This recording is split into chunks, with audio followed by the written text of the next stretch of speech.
When your song is complete, you need to export it out of Garageband so that it can be used in other purposes or with other apps. So you start by going back to the main menu, My Songs. It saves it.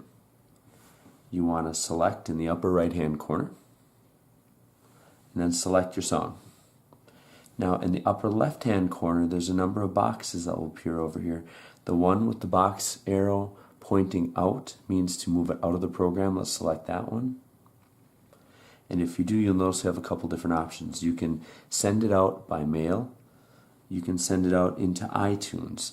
The problem with iTunes is you have to be able to then connect to your home desktop and pull up iTunes on that desktop.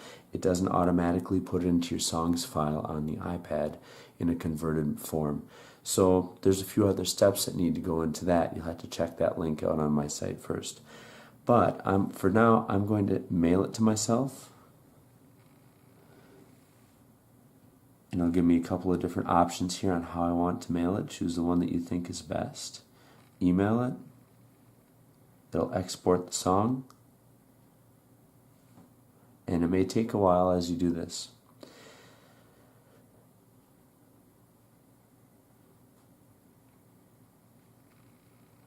When it's ready to export, you type in the address you want it sent to.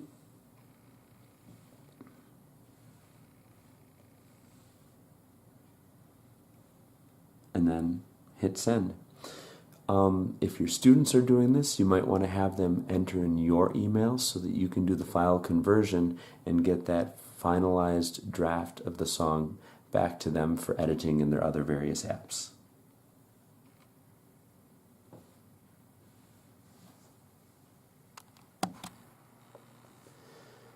Once you have successfully exported your song out of GarageBand, what you do is you go to your desktop, you go into your mail, and you look for the exported mailed version to you. It'll come up as I made a song with GarageBand on my iPad.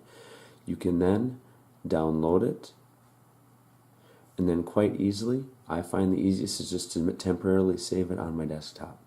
So I'm going to minimize my file here. I'm going to take that original song and just drop it on my desktop so I can convert it.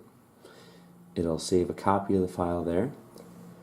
After you have downloaded your GarageBand file to your desktop from your mail, then you want to open up www.convertfiles.com. It's a free online converter that allows you to switch the GarageBand M4A file formats to a WAV one, which is acceptable by almost any apps or iTunes formatting, so that you can use the sound to back up your students' projects.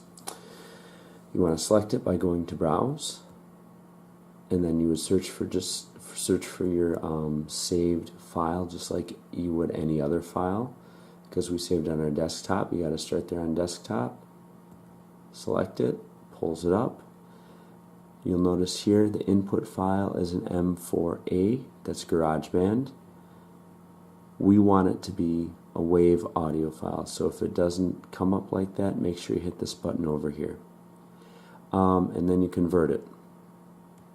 It may take a few minutes to convert because of the size of the file.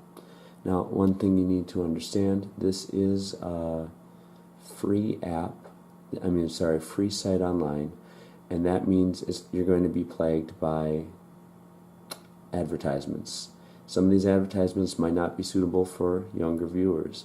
So, until our district has a way to resolve this, you're going to have to do the conversions on your own. Have your students email it to you, and then you can quickly convert it. As you saw, mine is now being converted, and then I just go to download the page.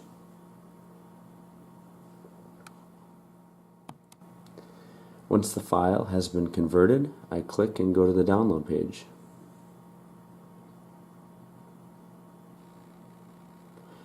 And then I click on the link that's been created for me. So you can see this nice long one in the green box.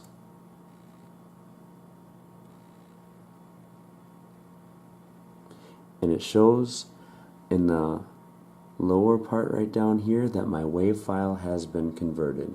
Now all I have to do is save it back to my desktop, upload it into whatever app I want to have the created sound for, and my students' projects now take on a life of their own with the music that they just created.